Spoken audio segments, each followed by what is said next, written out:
साथियों नमस्कार। आप देख रहे हैं नारी नव उत्थान मंच। आज के इस कार्यक्रम में रोज की ही भांति हमारे साथ है अरविंद जी और हमारे इस विशेष पॉडकास्ट में मैं अरविंद जी का स्वागत करती हूँ। स्वागत है सर आपका हमारे इस विशेष पॉडकास्ट में। धन्यवाद आपका। आज के इस पॉडकास्ट में हमारा विषय है प्रेम विवाह, लव मैरिज। जैसे कि प्रेम विवाह, विवाह से पहले प्रेम है, तो प्रेम क्या है इसके बारे में हम अरविंद जी से जानते हैं। सर आपके शब्दों में प्रेम क्या है? देखिए, आपने कहा लव मैरिज यानी प्रेम विवाह, तो आप जब दूसरा शब्द हमसे पूछ रही हैं कि प्रेम क्या है, तो देखिए प्रेम जो है इसको कई रूपों में हम क्या कर सकते हैं कि डिफाइन कर सकते हैं और ये अलग अलग लोगों के लिए अलग अलग तरीके से यूज भी होता है। जैसे आप देखेंगे कि एक होता है प्यार, एक होता है प्रेम, एक है इश्क। ये सब क्या है? एक तरह से प्रेम का ही पर्यायवाची है, लेकिन किसका कहाँ यूज हो रहा है वो समझिए। जैसे कि प्यार, आप देखेंगे कि कोई माँ अपने बच्चे को क्या करती है? प्यार करती है। कोई माँ जो है अपने बच्चे से प्यार करती है, उसको दुलराती है, उसको गले लगाती है। और वहीं पर आप प्रेम देखेंगे तो एक बच्चा जो है अपने भाइयों से, अपने बहनों से, अपने पिता से भी क्या करता है? प्रेम करता है। लेकिन अब इसका एक तीसरा शब्द होता है इश्क, और वो मैं आपको बताने जा रहा हूं।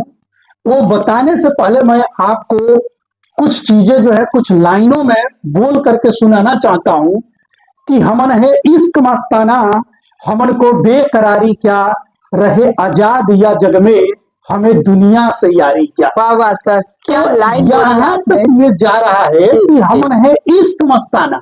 जब व्यक्ति जो है इश्क में पड़ जाता है तो ये देखिए, ये प्यार प्रेम का ये जो चरम रूप है वो है इश्क। और इश्क ये हकीकी में जो प्रेम करने वाला और जो प्रेमी है, यानी प्रिय और प्रियतम, दोनों का क्या हो जाता है? यहाँ पे एकाकार हो जाता है इश्क में। तो इसीलिए इश्क में कहा जाता है कि पढ़ करके जब व्यक्ति पढ़ता है तो वहां उसको कोई दूसरा चीज दिखाई नहीं देता। ठीक। और देखिए, इश्क जो है जब चरम पे पहुंच जाता है तो वह कह रहा है कि वो जो प्रेमी है अपने प्रियतम के लिए कुछ भी करने के लिए तैयार हो जाता है। अब मैं एक एग्जाम्पल से आपको समझा रहा हूं कि निजामुद्दीन औलिया के शिष्य थे अमीर खुसरो।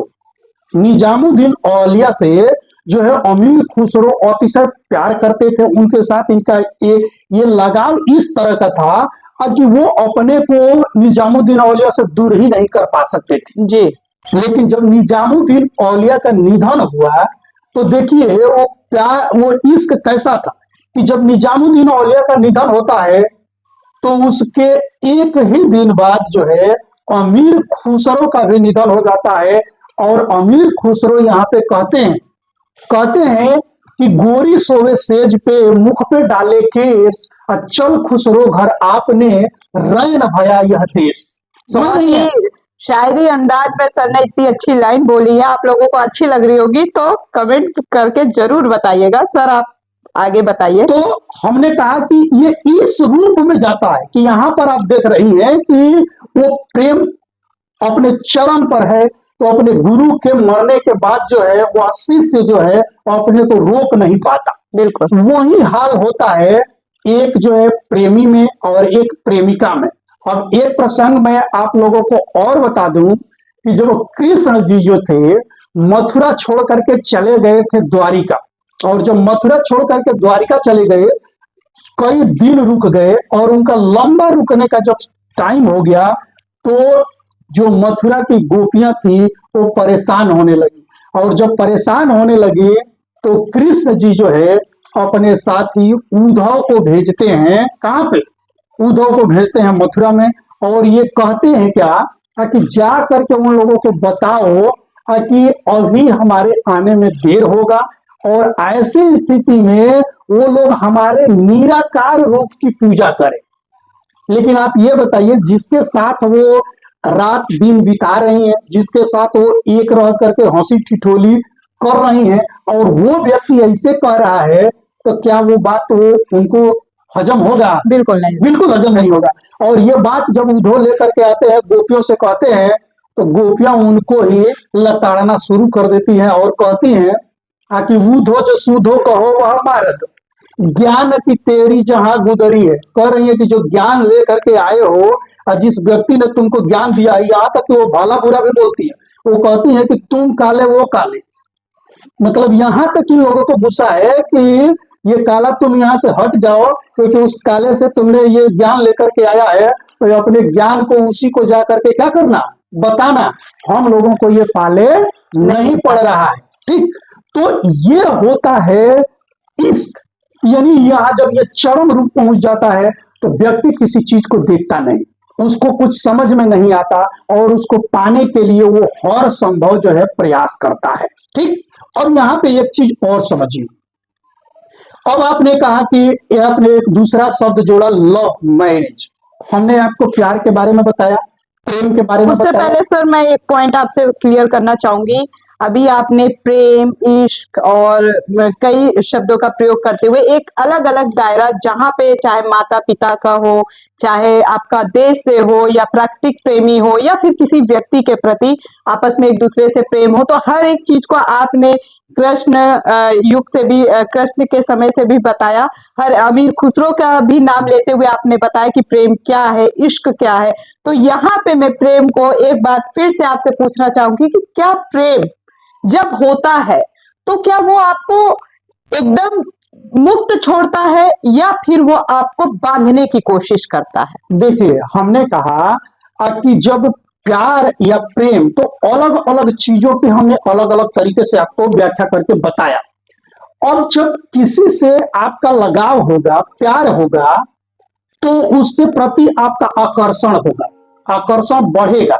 अब आकर्षण यदि ये बढ़ रहा है तो आकर्षण कोई अनायास नहीं किसी के साथ बढ़ता है। अनायास जो है किसी का आकर्षण, यदि आपको अपने माँ से आकर्षण बढ़ रहा है, अपने पापा से आकर्षण बढ़ रहा है, या अपने होने वाले पति से आकर्षण बढ़ रहा है, तो आकर्षण के पीछे कुछ न कुछ रीजन होता है। व्यक्ति ऐसा नहीं है कि वो पागलपन में किसी के साथ जो है वो पढ़ करके और उसके साथ उसका आकर्षण हो जाता है। वो एक दूसरे के साथ समय एक्सपेंड करते हैं, वो एक बिताते हैं टाइम, एक दूसरे को देखते हैं, एक दूसरे से घुलते मिलते हैं, और तब जा करके ये चीजें जो है क्या होती है कि एक दूसरे को, जैसे आप देखेंगे कि एक छोटा बच्चा को जब उसकी माँ नहीं मिलती है तो बच्चा पागल हो जाता है, या उसकी माँ भी उस बच्चे के लिए पागल हो जाती है ना।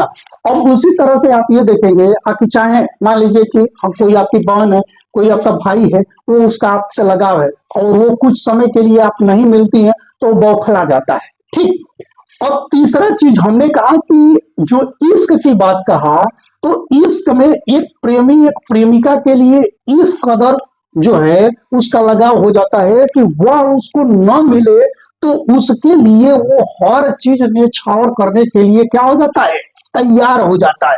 और एक व्यक्ति एक किसी दूसरे व्यक्ति पर कोई न्यौछावर करता है तो ये जो है एक सामान्य प्रक्रिया नहीं है। वो उसके केवल रूप पे, केवल रंग पे, या केवल पैसे पर, इन सब चीजों को देख करके न्यौछावर नहीं होता। ठीक, उसके आचरण में, उसके व्यवहार में जो परिवर्तन होता है, या जो उसको आचरण और उसका व्यवहार दिखाई देता है, इसको देख करके जो है वो इश्क हकीकी तक पहुंचने का प्रयास करता है। बिल्कुल, यानी कि प्रेम मुक्त रखता है, मुक्त करने की बात करता है, आपके सपनों को पूरा करने की बात करता है। यदि एक पति पत्नी का शादी से पहले प्रेम हो या शादी के बाद का प्रेम हो, मतलब किसी भी दायरे का प्रेम हो, प्रेम हमें हमेशा यही सिखाता है कि आप मुक्त रहो, आजाद छोड़ता है, सपनों की उड़ान भरने का एक हौसला बढ़ाता है। ये होता है प्रेम।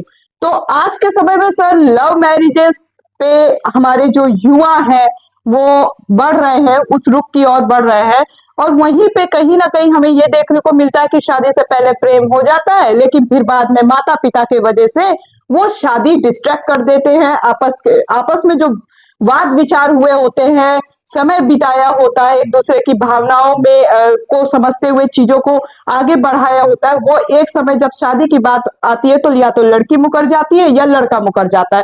तो ये क्या सर वाजिब है कि माँ बाप के नाम पे आप मुकर जाओ, समाज के नाम पे मुकर जाओ? ये चीज तो शायद पहले भी पता होती है, तो क्यों बढ़ते हैं लोग आगे? देखिए, हमने आपसे पहले ही कह दिया कि यदि उनको इश्क है, यदि वो सच में वास्तविक प्रेम को समझते हैं, तो ये समस्या आएगी ही नहीं। क्योंकि आपको पहले ही मैंने अपने उदाहरणों में भी समझा दिया कि यदि ये स्थिति है तो ये समस्या आने नहीं चाहिए। दूसरी चीज, यदि आप टाइम पास कर रहे हैं किसी के साथ, यदि आप टाइम पास के लिए आ रहे हैं, तो ये सारी समस्याएं आपके सामने आएंगी, चाहे वो लड़का हो या वो लड़की हो।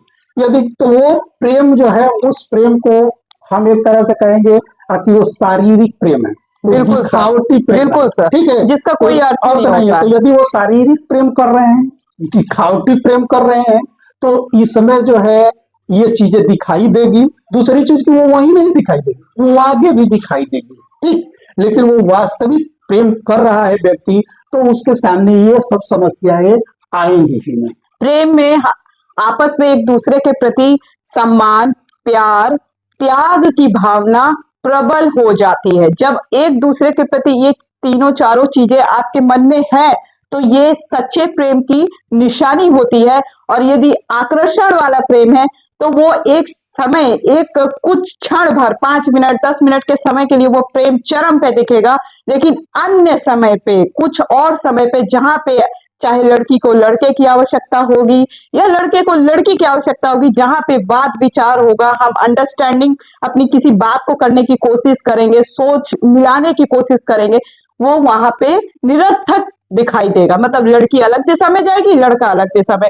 तो ये सही प्रेम की तो निशानी है नहीं। प्रेम का मतलब केवल ये है कि वो आपको पूर्ण तरीके से मुक्त करता है।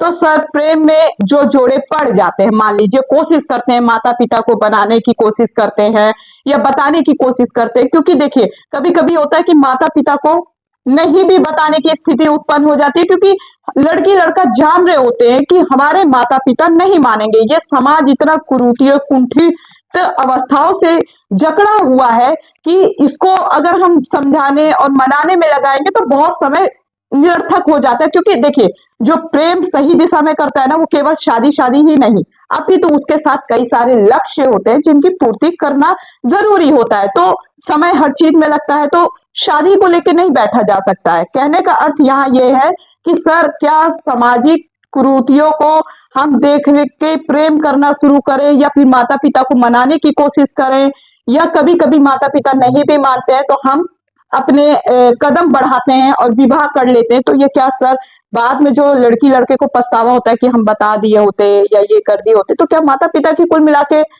मतलब जरूरत है इन चीजों में? देखिए, आपने कहा, एक चीज कहा, आपने बड़ी अच्छी बात कही कि प्रेम में त्याग होता है जी, यानी यहाँ त्याग नहीं है तो प्रेम नहीं है। बिल्कुल। और एक दूसरी चीज मैं आपको बता रहा हूँ कि हर समय में हर चीज की अलग अलग डिमांड होती है। अब डिमांड कैसे? जैसे कि एक छोटा बच्चा है, एक छोटा बच्चा है, तो उसको किसकी प्यार की जरूरत होती है? उसके माँ की प्यार की जरूरत होती है। उसका माँ जो है, उसके पापा जो है, उसको प्यार करे। छोटा जब बच्चा है, एक जो छोटा बच्चा है, तो जब वो बचपन में होता है तो उसको उसकी माँ के प्यार की जरूरत होती है। वो उसके अपने माँ के गोद में खेलता है, उनके साथ रहता है, उनके साथ सोता है, बैठता है। लेकिन जब वही बच्चा बड़ा हो जाता है, तो अब ये क्या करिए कि क्या वो अपने माँ के ही गोद में वो खेलता रहता है? बिल्कुल नहीं।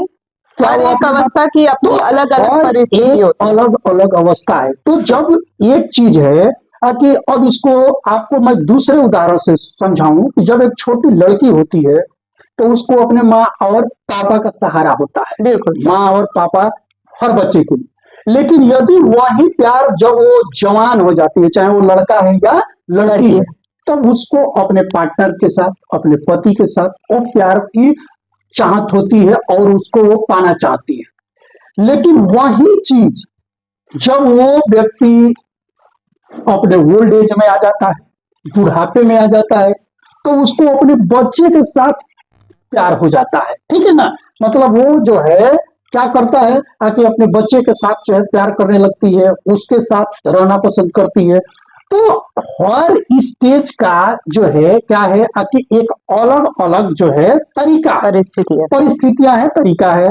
और एक चीज और देखिए, जैसे आपने कहा कि भाई जो लव मैरिज हो रही है या इसमें जो डिसीजन की बात हो रही है, तो आप देखिए जो भी ये सामाजिक हमारा सिस्टम है, सामाजिक सिस्टम में बहुत सारी कुरीतियां, ये कहिए ये सामाजिक बीमारी हमारे समाज में थी। तो देखिए कि समाज में हमने कहा कि समाज में आज भी बहुत सारी समस्याएं हैं, पहले भी थी। अब एक चीज देखिए कि जब भी आप सामाजिक समस्याओं को समाप्त करने के लिए या उससे लड़ने के लिए जब आगे आते हैं, तो आपको तमाम तरह की कठिनाइयों का सामना करना पड़ता है। और ये हमें आपको ही नहीं कठिनाइयों का सामना करना पड़ता है, बहुत सारे महापुरुषों को भी इसका सामना करना पड़ा।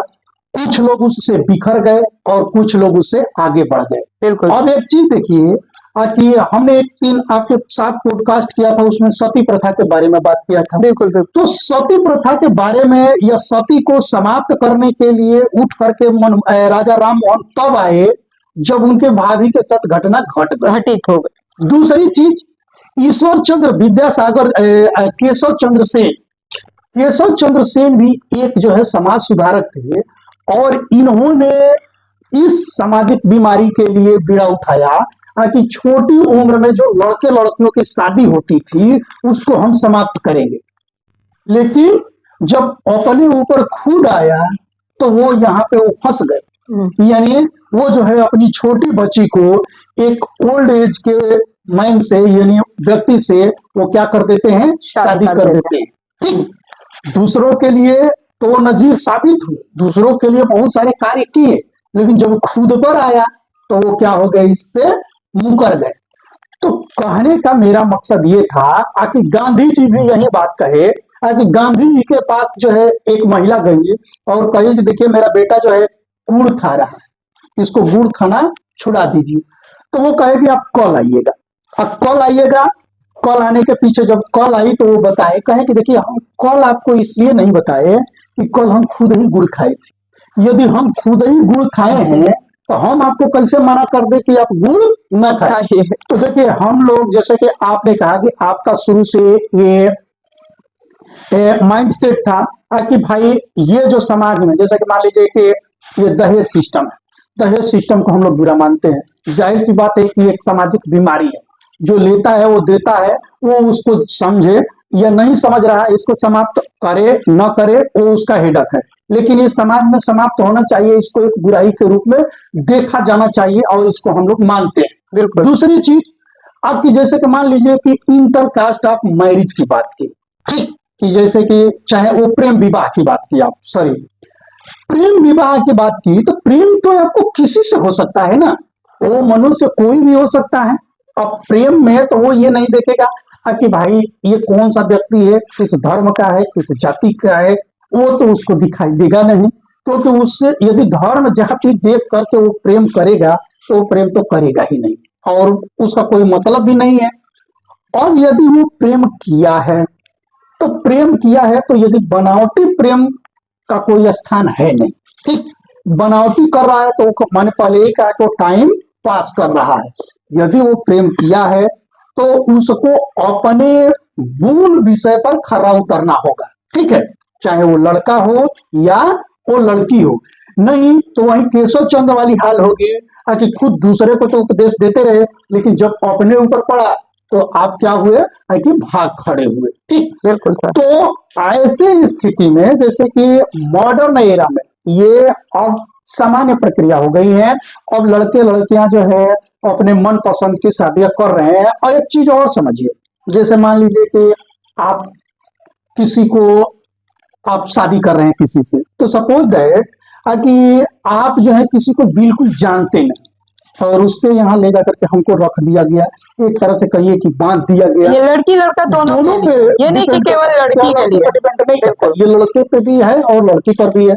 और जिसको हम बिल्कुल नहीं जानते तो हम कहते हैं कि भाई लव अरेंज मैरिज में ठीक है कि उसमें प्रोटेक्शन है तो ये है, सामाजिक प्रोटेक्शन की बात करते हैं। सामाजिक ये समाज खड़ा हो जाता है जब लड़ाई झगड़े ऐसे जैसे सामाजिक समस्या उत्पन्न होती है, तो समाज मतलब आगे खड़ा हो जाता है हमारा साथ देने के लिए, लेकिन समाज ज्यादा देर नहीं खड़ा होता है।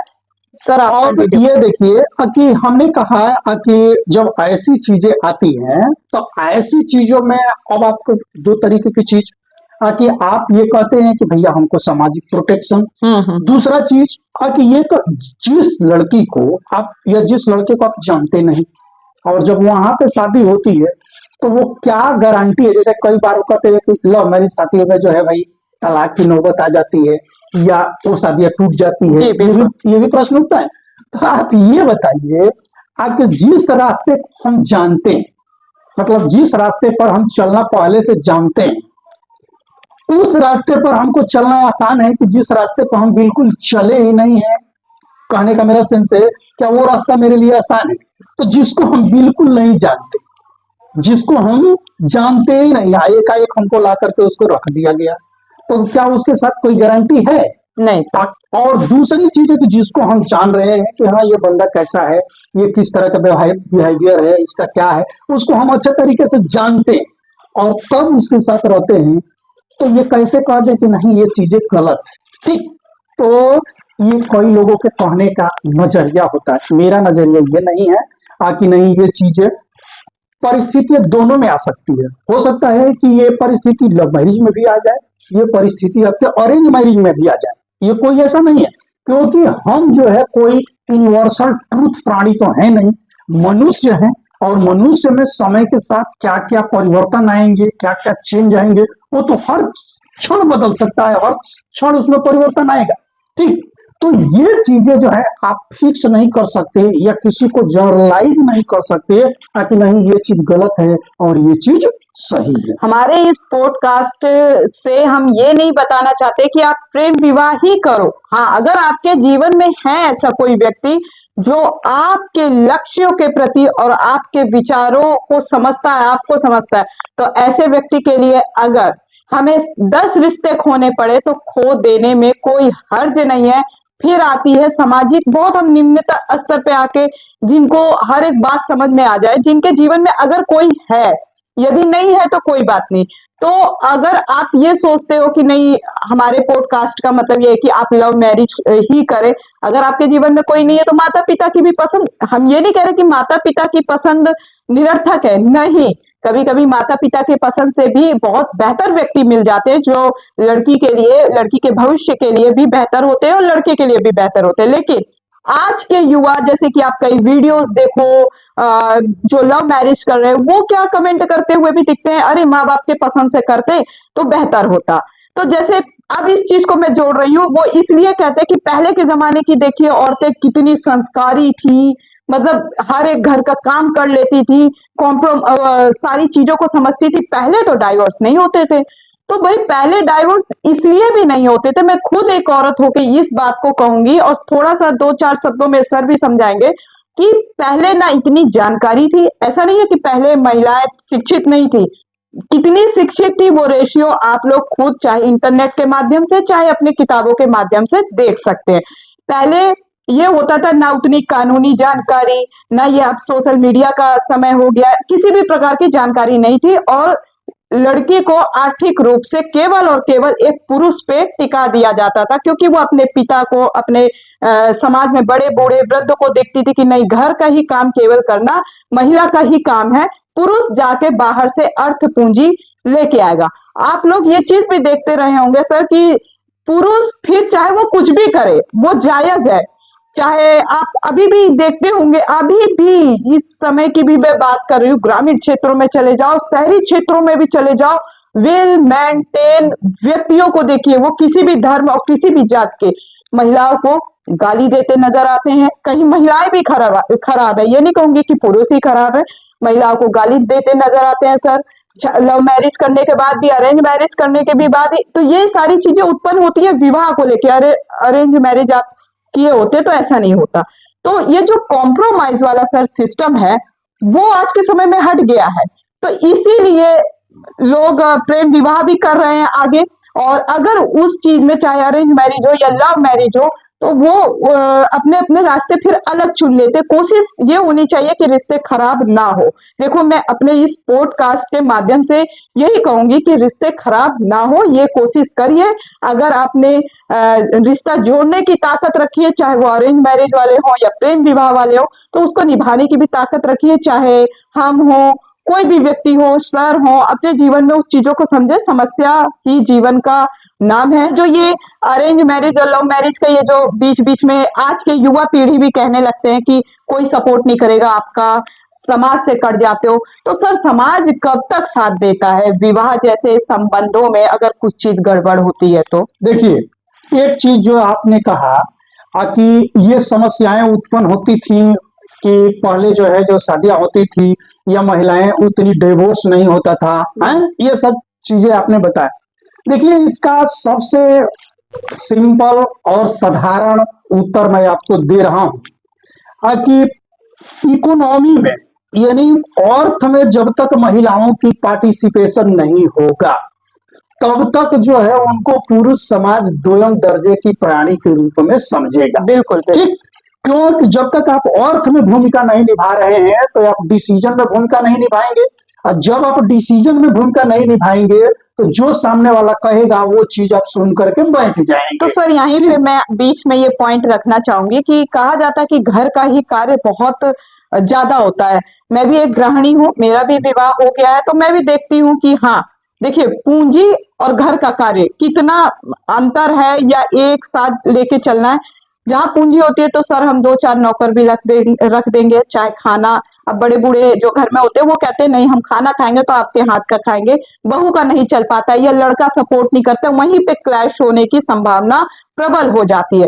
तो अगर कॉम्प्रोमाइज करने वाला परिवार होता है वहां दिक्कत नहीं होती, ना लड़की को ना लड़के को होती है। तो पैसा होता है तो सर अगर लड़की भी कमा रही है, लड़का भी कमा रहा है पति पत्नी के रूप में, तो थोड़ी थोड़ी चीजों को हम मैनेज कर सकते हैं। यहाँ धन की बात हुई, अब बात आती है कि कॉम्प्रोमाइज आप किस तरीके से करते हो, चीजों को मैनेज करते हो। तो घरेलू कार्य भी बहुत होता है, और पुरुषों को भी कहूंगी कि चाहे आप जितना भी बाहर करें, अगर जो महिलाएं घरेलू हैं वो बाहर नहीं कार्य कर सकती हैं और उनका जीवन अभी आगे बहुत है, तो अगर उनके पास ये चीजें कोई अथॉरिटीज है नहीं कि वो बाहर जाके प्राइवेट सेक्टर में भी जॉब कर पाए, अपने घर परिवार को अगर संभाल रही हैं, तो आप लोग भी थोड़ा थोड़ा अगर हाथ बटाए ना तो घर में आने वाली समस्याएं से दूर रहेंगे। तो सर ये बताइए कि क्या पुरुषों को भी इस जगह जरूरत है कि थोड़ा सा महिलाओं का अगर वो समझ ले, सूझबूझ कर ले तो परिवार बेहतर हो सकता है? देखिए, जो हम बात कह रहे थे उस बात को थोड़ा सा समझिए, उसके बाद हम उस चीज पर आ रहे हैं। हमने कहा कि अर्थ जो है रोल प्ले करता है महिलाओं को इंपावर करने में। जैसे आपने कहा कि आज पहले की महिलाओं में इस तरह की घटनाएं नहीं होती थी, यानी डिवोर्स की घटना नहीं होती थी, तो हमने उसी चीज को आपको समझाने का प्रयास किया था कि जैसे मान लीजिए कि आप लव मैरिज ही कर रहे हैं या डिवोर्स की समस्या आ रही है, तो ये आप डिसीजन लेने के काबिल हैं तब डिसीजन ले पा रही हैं। बिल्कुल, यानी लव मैरिज का डिसीजन लेने के आप काबिल हैं तब ले पा रही हैं, या डिवोर्स की ही स्थिति में आप हैं तब ले पा रही हैं। तो इसमें जो है सबसे ज्यादा रोल प्ले कर रहा है क्या? इसमें रोल प्ले करता है अर्थ, यानी इकोनॉमी। अब आप देखेंगे कि इस इकोनॉमी में इसमें क्या होता है कि महिलाओं का 3 क्लास है। एक क्लास तो जो बिल्कुल लोअर लेवल पर है, दूसरा जो है बिल्कुल मिडिल लेवल पर है, और तीसरा जो है अपर लेवल पर, या हाईली अपर लेवल पर महिलाएं हैं। अब होता क्या है कि जब आप मिड लोअर लेवल पर महिलाएं देखेंगे तो वो क्या करती हैं, आके मजदूरी करती हैं या कोई भी कार्य करके और कुछ पैसा लेकर के आती हैं घर पे। तो जब वो घर पर लेकर के आती हैं तो वो डिसीजन में पार्टिसिपेट करती हैं। ठीक, दूसरा जो है हाईली एजुकेटेड महिलाएं हैं जो कि हाई ऊपर लेवल पर हैं, वो भी और लेकर के आती हैं और वो क्या करती हैं, आके डिसीजन में पार्टिसिपेट करती हैं। लेकिन जो तीसरी समस्या सबसे ज्यादा आती है वो मिडिल क्लास महिलाओं के लिए आती है। दुख इस बात की है कि हमारे यहाँ जो महिलाओं का वर्क है, क्योंकि उनका वर्क कहीं ना कहीं पुरुषों से ज्यादा है, लेकिन उनके वर्क की जो गणना है, जो आप कह रही थी कि जो घर में कार्य करती है वो करती हैं, वो उनके वर्क के जो वैल्यू है हम लोग नहीं लगा पाते या बिल्कुल नहीं सर, समझ पाते। बिल्कुल सर। और ये सबसे बड़ी क्या है कि सोसाइटी में कलेश की या कमजोरी है। तो जिस दिन उसके वर्क का हम लोग वैल्यू समझने लगेंगे तो ये समस्या आएगी ही नहीं। और क्या होता है कि जब यहाँ पे महिलाएं जो है अर्थ में यानी डायरेक्ट पार्टिसिपेट नहीं करती तो वो अपने डिसीजन से क्या होता है कि पांव पीछे हटा लेती, और इसी का लाभ उठा करके जो हमारा पैट्रियाटिक सोसाइटी है यानी पुरुष प्रधान जो सोसाइटी है वो बार बार जो है महिलाओं के ऊपर क्या करता है, धौंस दिखाता है, लांछन लगाते हैं, धौंस लगाते हैं, कई ठीक है। प्रकार की बातें करते हैं। अब देखिए, अब इस धौंस में अब महिलाएं यहाँ क्या होती हैं कि उसके ऊपर पूरी रूप से डिपेंड हो जाती हैं कि भाई हम जो है इसकी बात को निगलेक्ट करेंगे तो ये हमको भोजन नहीं देगा, हमारी बात हमारी स्थिति खराब कर देगा। और इसी के कारण या इसी के आड़ में आकर के वो पुरुष प्रधान समाज जो है उसको तरह तरह का प्रताड़ना देता रहता है, चाहे वो घरेलू हिंसा हो या मानसिक हिंसा हो या शारीरिक हिंसा हो, वो करता रहता है। अब जब इस स्थिति में वो है तो जैसे ही उसका अर्थ में पार्टिसिपेशन होता तो वो इस चीज को बर्दाश्त नहीं कर पाती और इसका ये धौंस दिखा करके ये क्या करता है, इस तरह से काम करता रहता है। ये पहले भी होता था, ये आज भी होता है। लेकिन जो चीज आप बोली कि आज के डेट में अवेयरनेस हमारे यहाँ ज्यादा है, चाहे वो सोशल मीडिया हो या मीडिया हो या प्रशासनिक स्तर पर या ये जो कहिए ये न्यायिक स्तर पर, ये सारे जगहों पर अवेयरनेस बढ़ा है। तो इसका लाभ उठा करके आज जो है हमारी मिडिल क्लास की महिलाएं भी जो है इस आवाज को उठाती हैं और इसी का परिणाम है कि आज ये चीजें जो है अधिक से अधिक आपको दिखाई देती है। नहीं तो पहले घर में ही ये क्या हो जाती थी, दफन हो जाते। तो आपने इस पॉडकास्ट में प्रेम विवाह से अर्थ ये चीज को जाना कि प्रेम क्या है, फिर प्रेम विवाह क्या है, अब प्रेम विवाह में आने वाली समस्याएं, साथ ही साथ अरेंज मैरिज में सामाजिक जो विवाह होता है उसमें आने वाली समस्याएं, और उसके साथ साथ कि ये घरेलू हिंसा किस प्रकार से एक रूप लेती है, इन चीजों को हमने जाना। ये सब विवाह के ही अंतर्गत आता है और आशा करती हूँ आपको ये हमारा पॉडकास्ट आपको पसंद आया होगा। यदि आपको पसंद आया है तो आप अपने अच्छे अच्छे विचार से हमारे इस वीडियो के इस पॉडकास्ट के कमेंट सेक्शन बॉक्स में कमेंट करना बिल्कुल ना भूले और ज्यादा से ज्यादा लोगों के बीच में इन चीजों को इस वीडियो को शेयर करें, लाइक करें। चैनल में नए हैं तो जल्दी से चैनल को सब्सक्राइब कर दें, साथ ही साथ बेल आइकन जरूर प्रेस कर दें। मैं अगले पॉडकास्ट में ऐसे ही एक नए विषय के साथ आप लोगों के सामने हाजिर होंगी। तब तक के लिए धन्यवाद, नमस्कार।